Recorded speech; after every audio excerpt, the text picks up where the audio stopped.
الحمد للہ والصلاة والسلام علی رسول اللہ وعلى آلہ وصحبہ ومن والاه.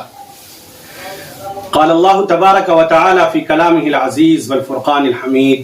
اعوذ باللہ من الشیطان الرجیم. بسم اللہ الرحمن الرحیم. لن ینال اللہ لحومها ولا دماؤها ولكن ینالہ التقوى منکم. وقال النبی صلی اللہ علیہ وسلم من وجد ساعة فلم يضحي فلا يقن مصلانا. صدق الله العظيم وصدق رسوله النبي الكريم ونحن على ذلك لمن الشاهدين والشاكرين. عزیزان گرامی قدر، معزز سامعین دی وقار، حاضرین مجلس گرامی قدر شخصیات، اللہ رب العزت نے انسانوں کو جو زندگی دی ہے وہ زندگی انتہائی قیمتی ہے، بڑی انمول زندگی ہے، بڑی قابل قدر زندگی ہے. اگر انسان اس زندگی کو کام میں لائے اور اللہ کی طرف رجوع کرے اور رب چاہی زندگی گزارے تو اس زندگی کی قیمت بہت بڑھ جاتی ہے، بہت بڑھ جاتی ہے، جس کا اندازہ ہم اور آپ نہیں لگا سکتے ہیں. سیدنا محمد رسول اللہ صلی اللہ علیہ وسلم کے صحابہ، اللہ رب العزت نے ان کو بھی زندگیاں عطا کی. یہ بھی ہماری طرح انسان تھے، لیکن انہوں نے نبی کریم صلی اللہ علیہ وسلم کے دامن سے وابستہ ہونے کے بعد اپنی تمام خواہشات کو، اپنی تمام طرح کی ضروریات و حاجات کو اللہ رب العزت کے سپرد کر دیا. پھر نبی کریم صلی اللہ علیہ وسلم نے فرمایا کہ میرے صحابہ کے ذریعے کیا جانے والا عمل، اس کا کوئی بھی انسان مقابلہ نہیں کر سکتا ہے.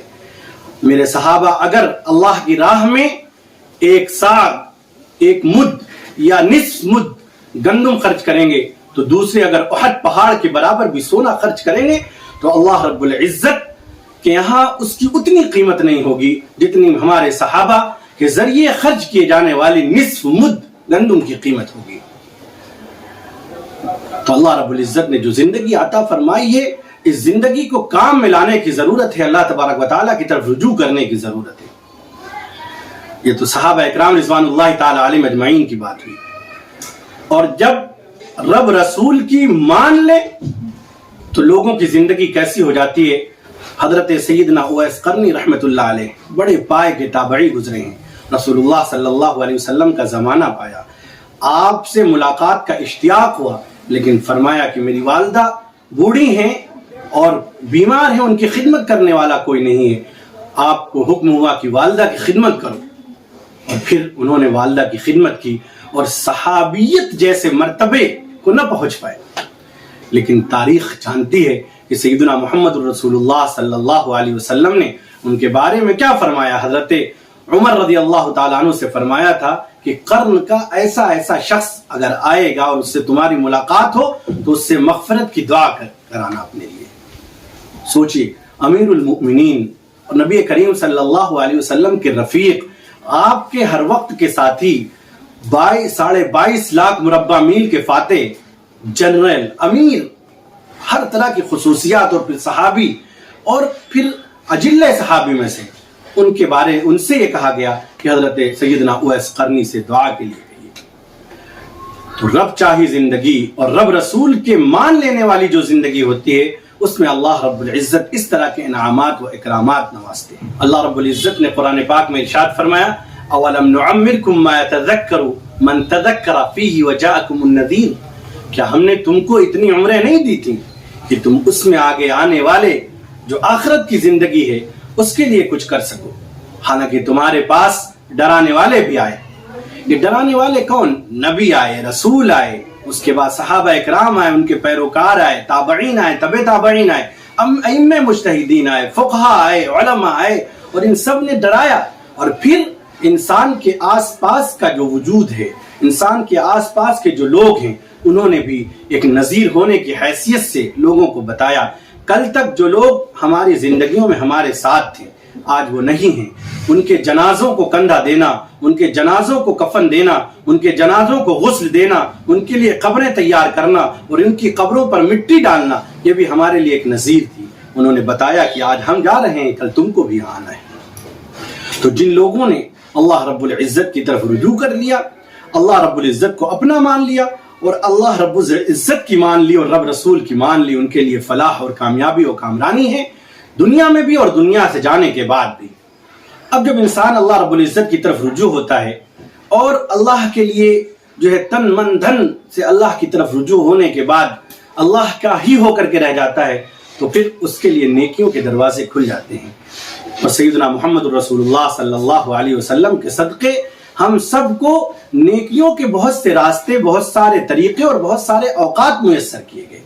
جن میں سے عشرہ ذی الحجہ جو چل رہا ہے یہ بھی بڑا بابرکت اور بہت ہی قیمتی اور نیکیوں والا موسم ہے، نیکیوں کی سیل والا موسم ہے۔ اللہ رب العزت نے ہم سب کو سیدنا محمد رسول اللہ صلی اللہ علیہ وسلم کے صدقے میں یہ عشرہ عطا فرمایا۔ یہ رمضان المبارک کے مہینے، ماہ محرم کا مہینہ، عشرہ ذی الحجہ اور یہ ذی الحجہ کا پورا مہینہ بڑی بابرکت ساعتوں والا لمحہ ہے، ان کو گزارنے کے لیے پورا وقت اللہ رب العزت کی طرف رجوع کرنے کی ضرورت ہے۔ یہ جو ایام چل رہے ہیں عشرہ ذی الحجہ کے، اور یہ بلکہ پورا حج کا مہینہ بڑی برکتوں اور رحمتوں والا مہینہ ہے، اس میں سب سے بڑی عبادت اللہ رب العزت کی طرف سے حج کی ہے، اور حج بھی دیوانوں کا، عاشقوں کا اور اللہ کے پروانوں کا ایک عجیب سا مرکز، ایک مجمع ہوتا ہے۔ اس میں منتخب حضرات کو اللہ رب العزت اپنی طرف متوجہ فرماتے ہیں، گویا کہ خانہ کعبہ ایک مقناطیسی حیثیت رکھتا ہے اور دیوانہ وار لوگ خانہ کعبہ کی طرف کھنچے چلے جاتے ہیں۔ لبیک اللہم لبیک لا شریک لک لبیک ان الحمد والنعمت لک والملک لا شریک لک کے نعرے لگاتے ہوئے، تکبیریں بلند کرتے ہوئے، صدائیں بلند کرتے ہوئے اللہ کی طرف رجوع ہوتے ہیں۔ تو یہ ایک اہم عبادت ہے اور خاص اور مخصوص بندوں کے لیے، جن کو اللہ رب العزت منتخب کرتے ہیں۔ تمام لوگ اس کے لیے جا نہیں پاتے ہیں، لیکن ان پر بھی اللہ رب العزت کا فضل و کرم ہوتا ہے کہ ہمارے غلاموں، ہمارے دیوانوں لیے جو چیزیں طے کی گئی ہیں، اگر ان میں سے کچھ چیزوں کی مشابہت اختیار کر لو تم، ہم نے اپنے غلاموں کے لیے جو چیزیں طے کی ہیں ان میں سے کچھ چیزوں کی مشابہت اگر تم اختیار کر لو گے تو پھر کیا ہوگا؟ ہم تم کو بہت ساری فضیلتوں اور برکتوں اور رحمتوں سے نواز دیں گے۔ حج میں تو بڑا مزہ ہے۔ اللہ رب العزت فرماتے ہیں، جب حاجی پوچھتا ہے کہ ہم کو کس طرح آنا ہے، کیا ہمیں بن سنور کے آنا ہے، کیا ہمیں اپنے لباس کو بہت قیمتی بنا کے آنا ہے، تو حکم ہوتا ہے کہ نہیں، ایسے ہی سادے سودے چلے آؤ، بلکہ تم کو سلے کپڑے پہننے کی بھی اجازت نہیں ہے، تم کو احرام کی 2 چادریں پہننے کی ضرورت ہے، اور اسی طرح پراگندہ حال، پراگندہ بال، بڑے ہوئے بال، جس حالت میں بھی ہو تمہیں لبیک اللہم لبیک کی صدائیں لگاتے ہوئے ہمارے دربار میں حاضر ہونا ہے۔ تم ہمارے مہمان ہو، تم ضیوف الرحمان ہو، تمہارے ناز اٹھائے جائیں گے یہاں پر، تمہاری نخلیں اٹھائے جائیں گے یہاں پر، آؤ اور دیکھو کہ خدا کی رحمتوں کی کس طرح سے بہتات لگی ہوئی ہے یہاں پر۔ پھر جب حاجی کو رب سے مسافہ کرنے، یعنی مہمان جب ہوتا ہے تو میزبان سے مسافہ کرنے کی ضرورت محسوس کرتا ہے، تو تم ہمارے حجر اسود کا استلام کر لینا، ہمارے حجر اسود کو چھو لینا۔ اگر تمہیں ہم سے چمٹنے کا دل کر رہا ہوگا تو ملتزم سے چمٹ جانا، اگر تمہیں دعائیں مانگنے کا ذکر دل کر رہا ہوگا تو خانہ کعبہ کے دروازے تمہارے لیے کھلے ہیں، تمہیں طواف اور چکر لگانے کا من کر رہا ہوگا تو تمہیں بیت اللہ کا طواف کرنا ہے، تمہیں حضرت ابراہیم علیہ السلام کی سنتوں کو زندہ کرنا ہے، تمہیں اماں ہاجرہ کی سنتوں کو زندہ کرنا ہے، یہ وہاں حج کے اعمال ہیں۔ لیکن اگر انہی کی مشابہت اختیار کرتے ہوئے انسان یہاں پر بھی اپنے ناخن اور اپنے بال اس عشرہ ذی الحجہ میں نہ کاٹے قربانی سے پہلے اور پھر قربانی کے بعد کاٹے، تو اس کی بھی اللہ رب العزت بڑی فضیلتیں ہیں، بڑی فضیلتیں ہیں۔ اب تو یہ وقت گزر گیا، لیکن بڑے خوش نصیب ہیں وہ لوگ جو اس پہ عمل کریں گے، اور انشاءاللہ اتوار کو جب قربانی ہوگی تو اس کے بعد جو ہے یہ بال اور ناخن کاٹیں گے۔ اس عشرے کی ایک بڑی عبادت روزے ہیں۔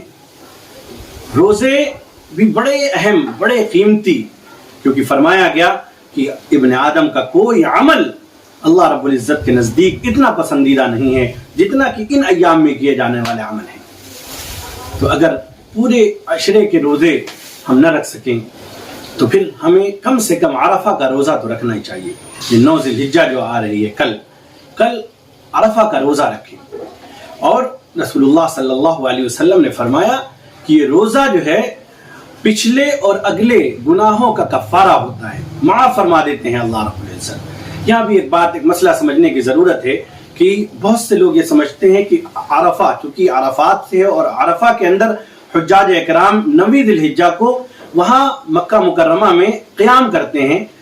تو لوگ یہ سمجھتے ہیں کہ ان جب حجاج اکرام وہاں وقوف کر رہے ہوں تو یہاں عرفہ ہوگا۔ ایسے یاد نہیں ہے، بلکہ جو چاند کے مطالع ہیں اور جو ہے ان کا جو اعتبار کیا جاتا ہے، اس اعتبار سے اگر یہاں پر 9 ذی الحجہ ہے تو 9 ذی الحجہ یہاں کی جو ہوگی اس کے اعتبار سے عرفہ کا روزہ ہوگا۔ ایسا نہیں کہ حجاج اکرام وہاں پر وقوف کر رہے ہوں اور اس دن، جیسے آج وہاں وقوف عرفہ ہے اور یہاں 8 ذی الحجہ ہے، تو وہاں کے اعتبار سے نہیں، اپنے ملک کے مطلع کے اعتبار سے اور اپنے ملک کے جو چاند کا وہ ہے شیڈیول، اس کے اعتبار سے روزہ رکھیں گے تو 9 ذی الحجہ کا، اور اس سے اگلے پچھلے گناہ معاف ہو جائیں گے۔ اور ایک بات اور بھی یاد رکھنی چاہیے کہ گناہ کے معاف ہونے کا مطلب یہ کہ صغیرہ گناہ، کبیرہ گناہ جو ہیں یا حقوق العباد جو ہیں وہ بغیر معافی کے نہیں، اللہ رب العزت سے معافی مانگی جائے، کبیرہ گناہ کے لیے بھی اللہ رب العزت معاف فرما دیتے ہیں، اور حقوق العباد جن سے حق وابستہ ہیں ان سے معافی مانگی جائے پھر وہ معاف ہوتے ہیں، تو اس چیز کا خیال رکھیں۔ تیسری اہم عبادت اس میں ہے تکبیرات تشریق۔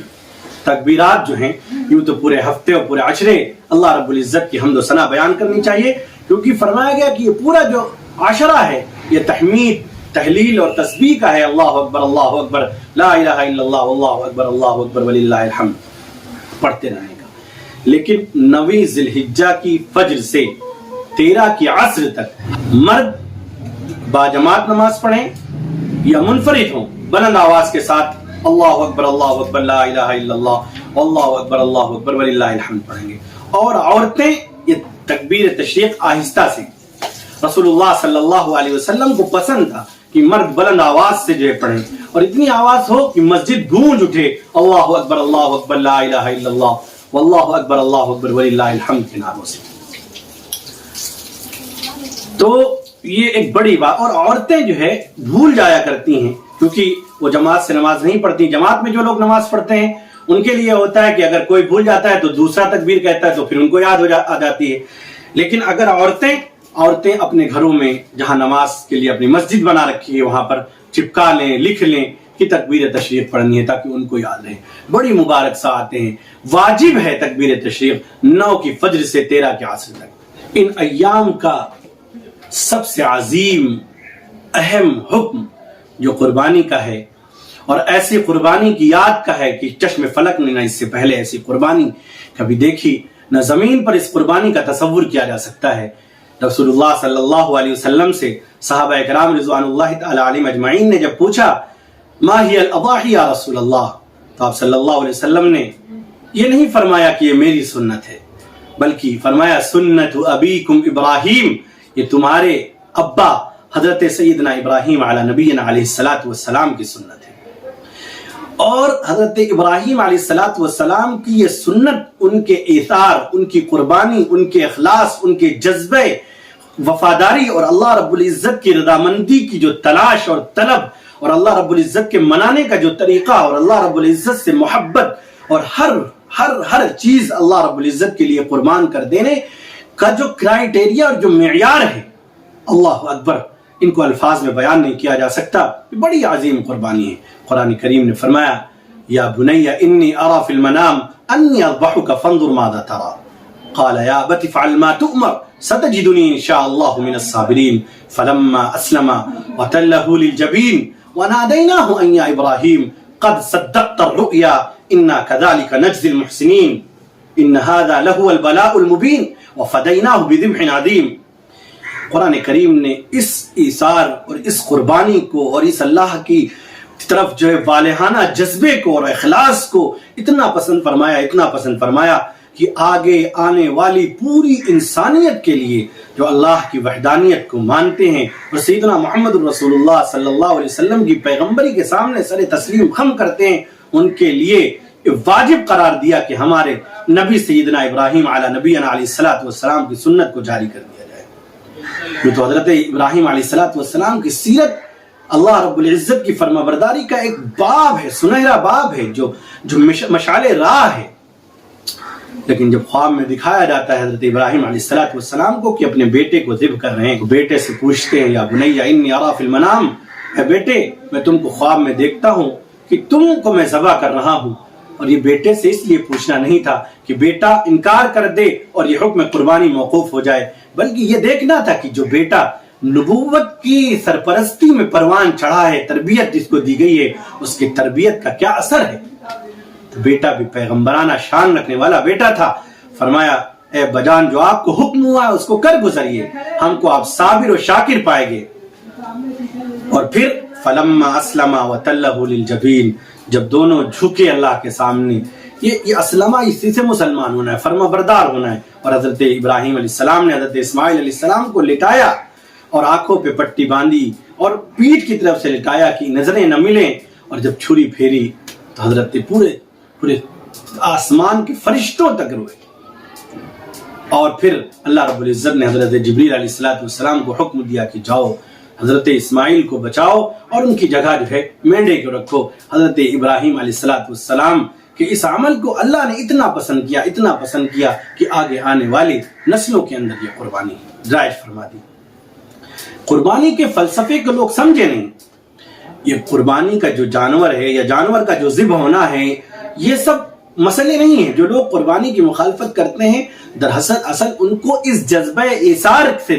نفرت ہے، ان کو اس جذبہ اخلاص سے نفرت ہے، ان کو اللہ تعالیٰ کے سامنے اپنے تمام چیزوں کو قربان کر دینے کے جذبے سے نفرت ہے۔ یوں تو اب لبرل طبقہ ہے اور بڑے لوگ ہیں جو قربانی کے اوپر آوازیں اٹھاتے ہیں کہ قربانی کرنے سے اچھا تو یہ تھا کہ غریبوں کو یہ پیسہ جو لاکھوں اربوں روپے ہیں جو ہے ملکوں میں قربان کیا جاتا ہے جانور، اس پہ جو خرچ ہونے والی رقم ہے غریبوں میں تقسیم کر دی جائے، یہ کر دیا جائے، وہ کر دیا جائے، ہاسپٹل بنا دیے جائیں۔ یہ بات ان کو اس وقت یاد نہیں آتی ہے جب شادیوں میں، ناچ گانوں میں، دوسری خرافاتوں کے اندر، اپنے قیمتی لباسوں میں، اپنے مکانوں کے اندر جب یہ پیسہ خرچ کیا جاتا ہے، اپنی آسائش کے لیے جب یہ پیسہ کیا جاتا ہے، تو پھر ان کو یہ یاد نہیں آتا ہے کہ جو غریبوں کو دے دیا جائے۔ در حقیقت یہ گوشت تو مارکیٹ میں ہر چیز کا اور ہر وقت بکتا ہے۔ جانور تو روز ذبح ہوتے ہیں اور مارکیٹ نہیں بلکہ ایکسپورٹس بھی ہوتے ہیں۔ تو اگر صرف ان کو ان چیزوں سے محبت تھی کہ جانوروں سے محبت ہے یا جو اینیملز رائٹس ہیں ان کے حقوق ہیں وغیرہ وغیرہ، ایسا نہیں ہے۔ ان کو جو مسلمانوں کے اندر جذبہ قربانی، جذبہ ایثار، اللہ کے لیے اپنے تمام چیزوں کو مٹا دینے کا جو جذبہ یہ قربانی پیدا کرتی ہے، اس سے نفرت ہے، اس جذبے کو مارنا چاہتے ہیں۔ خلیل مست میں جنوں تھے مگر میں تم سے پوچھتا ہوں، خلیل مست میں جنوں تھے مگر میں تم سے پوچھتا ہوں، رضائے رب کی چھری کے نیچے حیات آئی یا موت آئی۔ رضائے رب کے سامنے تو موت نہیں، جاودہ زندگی آ گئی، ہمیشہ ہمیش کی زندگی آ گئی۔ ہزارہا سال گزر جانے کے بعد بھی سیدنا ابراہیم علیہ نبینا علیہ السلام اور سیدنا اسماعیل علیہ نبینا علیہ السلام کے جذبہ احسان کی وجہ سے ان کے نام زندہ ہیں، خلیل ہیں، حبیب ہیں، اللہ کے برگزیدہ اور پسندیدہ ہیں۔ ان کے عمل کو ملت میں رائج فرما دیا گیا، اور نبی کریم صلی اللہ علیہ وسلم نے فرمایا کہ سنت ابیکم ابراہیم، یہ تمہارے ابا حضرت ابراہیم علیہ نبینا علیہ السلام کی سنت ہے۔ جذبے سے قربانی کریں، ایثار سے قربانی کریں۔ حضرت سیدنا علی کرم اللہ وجہ 2 جانور ذبح فرماتے تھے۔ جب ان سے پوچھا گیا، فرمایا ہمارے حضور آقا سیدنا محمد رسول اللہ صلی اللہ علیہ وسلم نے مجھے یہ حکم دیا، ایک میں اپنی طرف سے کرتا ہوں، ایک سیدنا محمد رسول اللہ صلی اللہ علیہ وسلم کی طرف سے قربانی کرتا ہوں۔ خود سیدنا محمد رسول اللہ صلی اللہ علیہ وسلم اپنی طرف سے قربانی کرتے اور ایک جانور پوری امت کی طرف سے قربانی فرماتے تھے۔ نبی کریم صلی اللہ علیہ وسلم کے نام سے قربانی کریں، اپنے آبا و اجداد کے نام سے قربانی کریں، اپنے اساتذہ اور بزرگوں کے نام سے قربانی کریں، اولیاء اور بزرگان دین کے نام سے قربانی کریں، صحابہ کرام رضوان اللہ تعالی علیہم اجمعین کے نام سے قربانی کریں، اپنی نابالغ اولاد کی طرف سے بھی قربانی کر سکتے ہیں۔ نفل قربانی ہے لیکن ان کا ثواب بہت ہے، اور قربانی کرنے میں اخلاص اور جذبہ ہو، اور یہ جذبہ کیسا ہو کہ جو قربانی کر رہے ہیں سب سے زیادہ اللہ کی رضامندی اس کے اندر ہو، اور پھر اپنی نفسانی خواہشات کے اوپر بھی چھری چلائی جا رہی ہو کہ جس طرح یہ بے زبان جانور ہے اور یہ نفسانی خواہشات، اسی طرح ہم اپنی نفسانی خواہشات کو اللہ رب العزت کے سامنے قربان کر دیں گے، اور چھری جانور پر چل رہی ہو اور اپنی خواہشات کا گلا بھی لیتا جا رہا ہو، گناہوں والے نفس کا گلا لیتا جا رہا ہو، نفس لوامہ کا گلا لیتا جا رہا ہو، اور ملامت کرنے والے نفس کا جو ہے گلا لیتا جا رہا ہو، تمام طرح کے گناہوں سے توبہ کی جا رہی ہو، اس طرح سے قربانی کا عمل ہو۔ یہ تو باطنی قربانی ہوئی، اور ظاہری قربانی میں جانور فربا ہو، اچھا ہو، خوبصورت ہو، قیمتی ہو۔ لیکن قیمتی کا مطلب یہ نہیں کہ 50-50 لاکھ کا جانور ہو، بلکہ جانور اچھے ہوں، فربا ہوں، قربان گاہ تک جانے والے ہوں، گوشت اچھا ہو، ان سب چیزوں کا خیال رکھا جائے۔ ریاکاری اس کے اندر نہیں ہونی چاہیے کہ 50-50 لاکھ کا جانور قربان کر کے وہ دکھاوا ہو، پھر تو سارے عمل ہفت ہو جائیں گے۔ اور یہ قربانی جب ہو جائے تو اس قربانی کے گوشت کے اندر سب سے زیادہ جس کا خیال رکھنا ہے وہ غریبوں کا خیال رکھنا ہے۔ یوں تو ہمارے یہاں کیا رواج ہے کہ جن کے ہاں ہم دیتے ہیں یا جن کے ہاں سے ہمارے ہاں گوشت آتا ہے، ہم ادلا بدلی پلیٹوں کی اور پیکٹوں کی کیا کرتے ہیں، اور ان کے ہاں بھیجتے ہیں جن کے ہاں ہر ہفتے اور سنیچر تو بکرے کا گوشت پکتا ہی پکتا ہے، اور گوشت صبح و شام جن کے ہاں پکتا ہے ان کے ہاں دیتے ہیں، اور اگر دیتے بھی ہیں اور لوگوں کے ہاں تو 4-4 بوٹیاں دیتے ہیں۔ ان تمام چیزوں کا خیال رکھا جائے، اگر دیا جائے تو کم سے کم ایک وقت کا اس غریب کے گھر کھانا تو پک جائے، اتنے گوشت کا خیال رکھا جائے۔ ضروری نہیں کہ ہر رشتہ داروں کے ہاں پہنچایا جائے۔ آپ دیکھیں اپنے رشتہ داروں میں جو کمتر ہیں، جو مالدار نہیں ہیں، جن کے ہاں اسباب نہیں ہیں، جن کے ہاں قربانیاں نہیں ہوئی ہیں، ان کے ہاں پہنچائیں، اور جن کے ہاں قربانیاں ہوئی ہیں ان کے ہاں تو گوشت افراد ہے ہی ہے۔ اگر بھیج رہے ہیں آپ تو بھیجیں، اس کی کوئی ممانعت نہیں ہے، لیکن غریبوں کا زیادہ خیال رکھا جائے۔ میرے دوستوں اور بزرگوں، جب غریبوں کا ہم خیال رکھیں گے تو اللہ تعالیٰ ہمارے عمل سے بھی خوش ہوں گے اور ہمارا خیال رکھیں گے۔ تو یہ قربانی کا جو عمل ہے اس کے اندر تمام طرح کے فلسفے چھپے ہوئے ہیں۔ اللہ تعالیٰ کہنے سننے سے زیادہ عمل کی توفیق نصیب فرمائے، اور سیدنا ابراہیم علی نبینا علیہ الصلوۃ والسلام کی سنت کو ایثار اور اخلاص سے کرنے کی توفیق نصیب فرمائے، اور بھی جو اعمال ہیں کثرت سے عمل کرنے کی توفیق نصیب فرمائے۔ وآخر دعوانا الحمد للہ رب العالمین۔